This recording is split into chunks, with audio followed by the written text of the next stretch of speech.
Again, when we started becoming millionaires, we were like, how are we going to...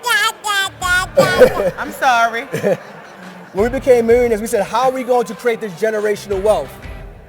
Cash value life insurance and making our children employees. These are all things we're doing after we became millionaires, after we got out of debt. And I want you guys to take this knowledge that you're getting here seriously, because we didn't have this knowledge when we first started. Now that we do, we are implementing every single thing that we learned.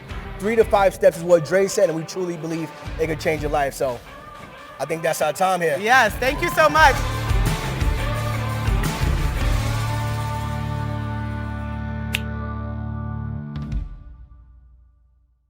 What's going on, guys? What's Hello, going on? everybody can hear us? Yes, yes, yes. Thank you for that introduction. Lovely. Yes. So my name is Anthony. And I'm Janoka. And we are cleaning business coaches and owners of a 7-figure cleaning business down in Dallas, Texas, without cleaning any home. We haven't cleaned a single home. We've done over 6,000 jobs. We've generated over $1 million in revenue. Our students have done over $8 million in the industry. And the best part about it, again, is that we don't clean any homes. And that's our goal today, to teach you guys another income stream that you could use to grow and leverage into real estate, stocks, investments, whatever you guys are into. But before we get into that, we want to talk a little bit about ourselves to let you know how we got to that point. Julian kind of mentioned we are from Brooklyn, New York. Any New Yorkers in here? Yes? There we go. I feel like New York is everywhere at all times. We're from Brooklyn, New York, the projects. We grew up there. Actually, both of our mothers still reside there, so we go back home a lot, and we're still there. And we started our journey with wanting to pay off debt, essentially. How many people in here have debt? Raise your hand, please. How many people know exactly how much debt they have down to the penny? So we had $114,151.28 of debt when we got married. Yes. This is back. We got married 2016, and we started our journey in January of 2017 of trying to pay off our debt. That's our daughter there. Go ahead. I got distracted. I'm sorry. So when we got married, we sat down, we put our finances together, and it was 2017, and I said, babe, we got all of this debt. I want to pay this off. And Janoka said, absolutely not. Because I felt like I'm a mental health therapist, so I work in the field where after 10 years your debt is paid off. I was like, why are we rushing? We're paying our bills. We're going to have debt like everyone else. Like, what's the point of paying it off? So our New Year's resolution came around, and the goal was to travel more. She said she wanted to travel more. Yep. And who here has New Year's resolution to travel more this year? Like, you want to get out, you want to be in the streets, you want to be traveling. And I said, my goal is to save and invest more. So as a married couple, we were like, we got to figure this out. This is our first year of marriage. And we've been married 7 years now, so we made it, right? Yeah. Give us a round of applause. But I said, babe, we got to figure this out together, because you want to travel more and I want to save and invest more. Yeah, so we had a conversation. He started listening to podcasts. He's like, I think we can do this. What got me on board was I was hearing stories of people that didn't look like us, but they made less than us and they were paying off their debt. And I'm like, well, maybe it's possible. Maybe we can get this started. And at that time in the space, there wasn't many people that we can find on social media to lean on and to get more information on. But we started the journey. I had him sign a contract when we started the journey, which just spoke about, I'm a big fan of Beyonce, that if she had a concert, we'll still be able to go. We'll still be able to go to one of our honeymoon trips. So we put all of this in place before we started our journey. So after she said yes, finally, after convincing her for a little while, I said, okay, babe, we got a game plan. How are we going to attack this? Because she said, listen, Tony, I know you are a person that's going to dive all into things, but we need, yes, ma'am. She said, Tony, you're a person that's going to dive all into things, but we need to take it slow. We need to keep each other accountable. So I said, in order to pay off this debt, I didn't want to keep it going for 7, 8 years. I said, I want to pay off this debt as quickly as possible. So we had set a goal by her 30th birthday, we were going to pay off this debt. So that gave us 2 years to do so. And we started, what we did was we side hustled. We raised our income by side hustling to watching dogs, working at a gym, working at a private practice, doing surveys, and starting our cleaning business. That is how we side hustled to pay off this debt, and we paid it off within 23 months. Yes. 23 months. So we were able to pay off $114,151 in 23 months by side hustling. And one of those side hustles that we started back in 2017 was our cleaning business. Now, you may ask, why the heck are you guys up here talking about a cleaning business?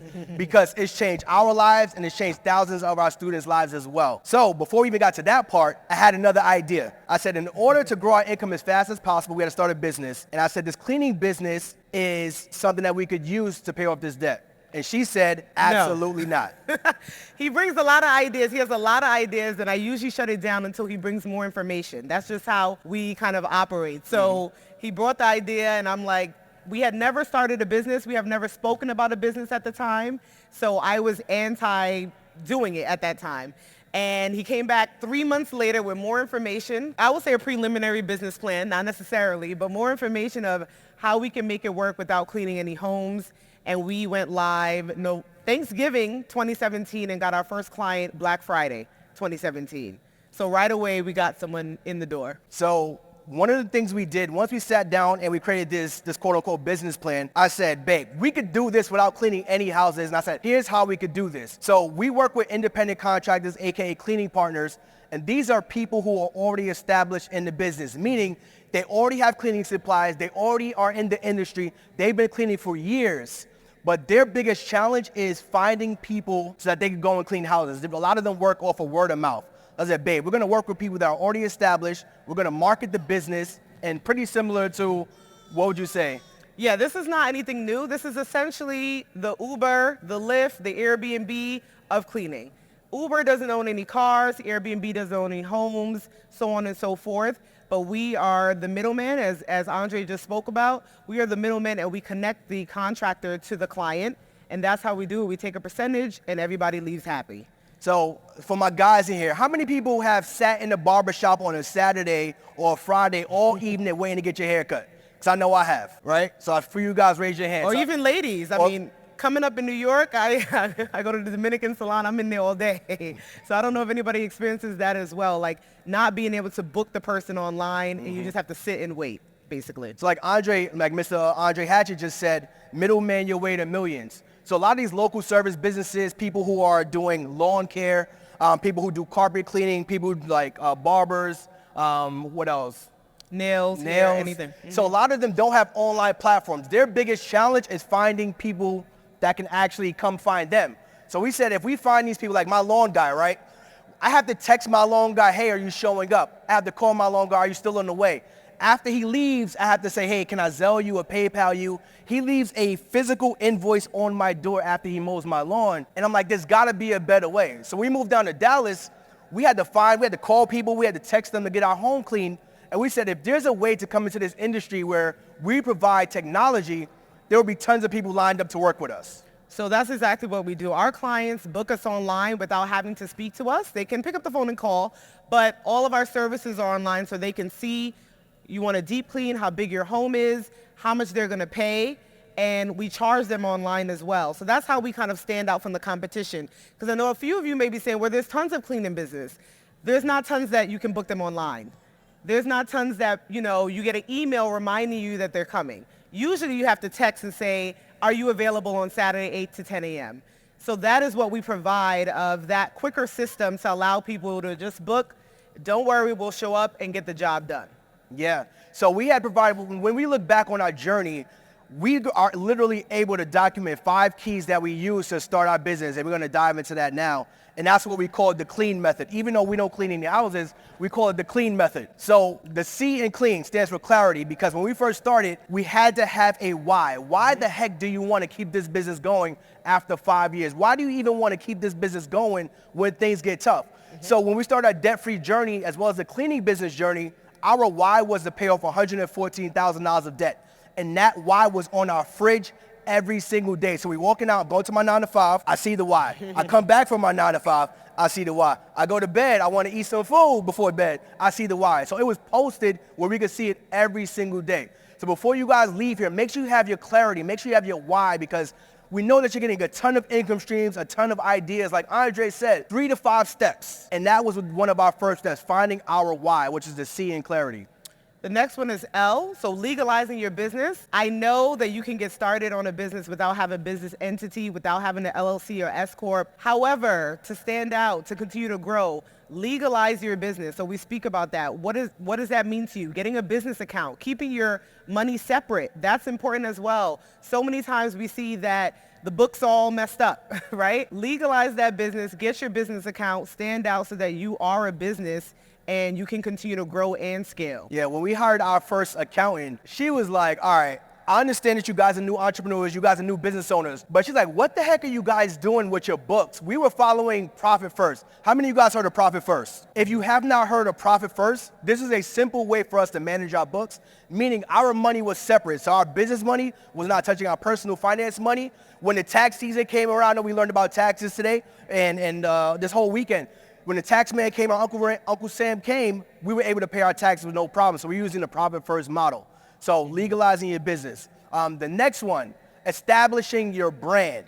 So Janoka said, you guys may think there are a ton of local service businesses out there. You go and Google lawn care, you go and Google cleaning. But if you realize a lot of these businesses that have a website, they don't have a way for you to book them online. They don't have a way for you to pay them online. They don't have a scheduling system. They don't have any sort of online digital footprint. So when we tell our students is that first thing you're gonna do is establish your brand. We wanna make sure a lot of us are gonna think about, oh, I'm gonna start a business. I'm gonna worry about my logo. I'm gonna worry about my colors. I'm gonna worry about my name. We don't care about any of that because your brand will take care of everything. No one is, I guess it depends on your business, but more than likely, no one is booking your brand because your colors are pretty, okay? Don't spend so much time. We always say 24 hours on something, 24 hours on something. So 24 hours on the logo, 24 hours on the colors I want to use. And that is something that we were battling. We were having our family choose what the name should be, what the colors should be.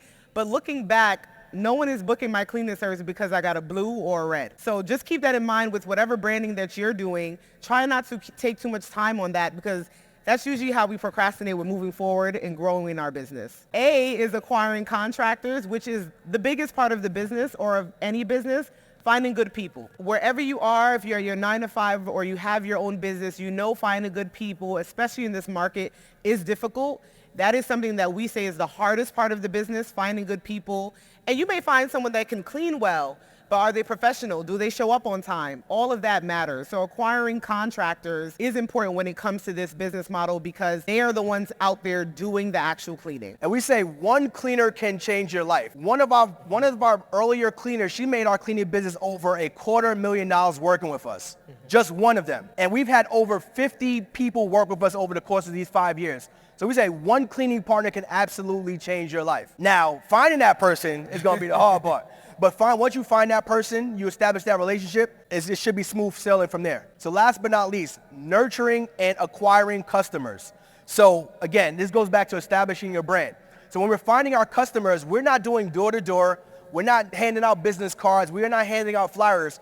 Our clients are finding us online because we said we're establishing our brand. So, and the brand doesn't mean your color or your logo. No, our brand is established on many websites. So we're located on Google.com. We're located on Thumbtack. We're located on Yelp. We're located on Nextdoor, Angie's List. So anywhere that you're looking for a local service business, our name is there.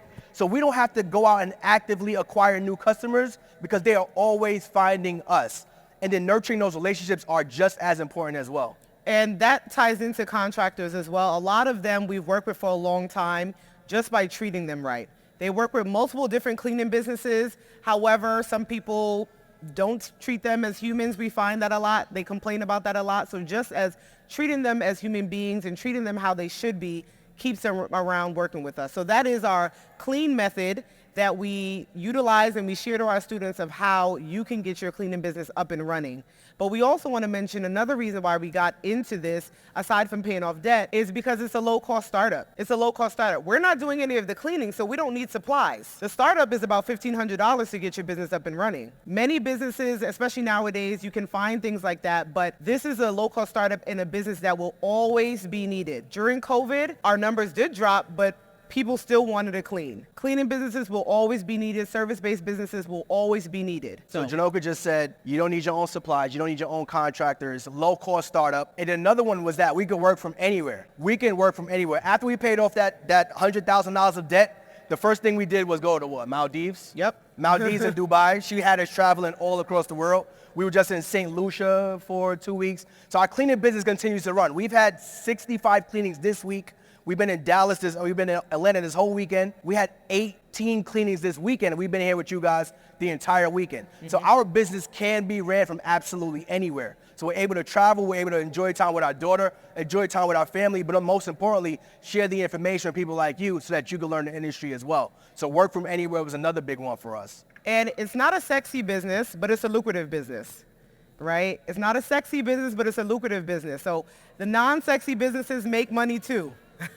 Like Andre said, mobile notary is not sexy, but it makes money. Yeah. Anything else you had? So the last thing I did want to go over before we wrapped up. So when we started this conference, Julian had 50 wealth building notes up there. And he said some we had and some we had to get. So he mentioned number one was owner-occupied multifamily. And I'm saying this because these are things that we have done since paying off our debt, building our legacy for our brand new daughter as well. Additional investment properties. We now invest in real estate. We have multiple real estate properties. Active income. We both made 6 figures at our 9 to 5s. I literally just left my job a year ago last month. So I've been a full-time entrepreneur for 1 year in the entrepreneurship space for a full 5 years now.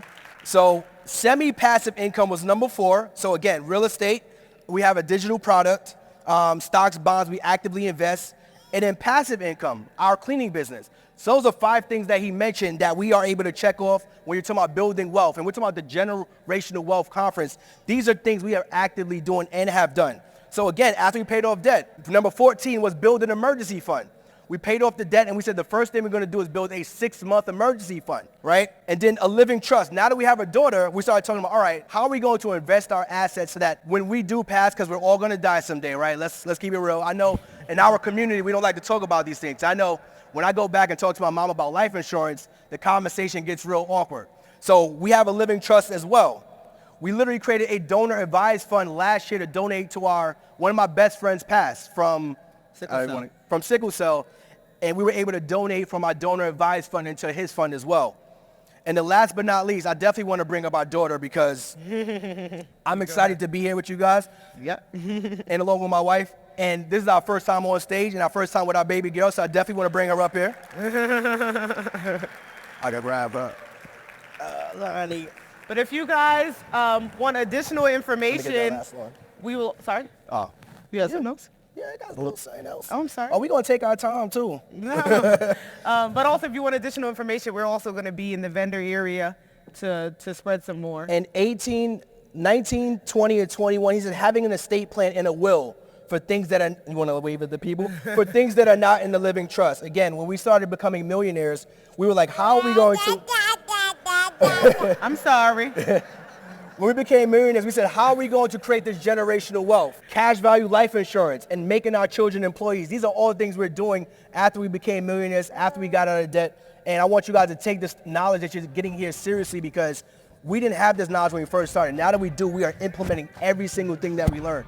3 to 5 steps is what Dre said, and we truly believe it could change your life. So I think that's our time here. Yes, thank you so much. Thank you. Thank you guys.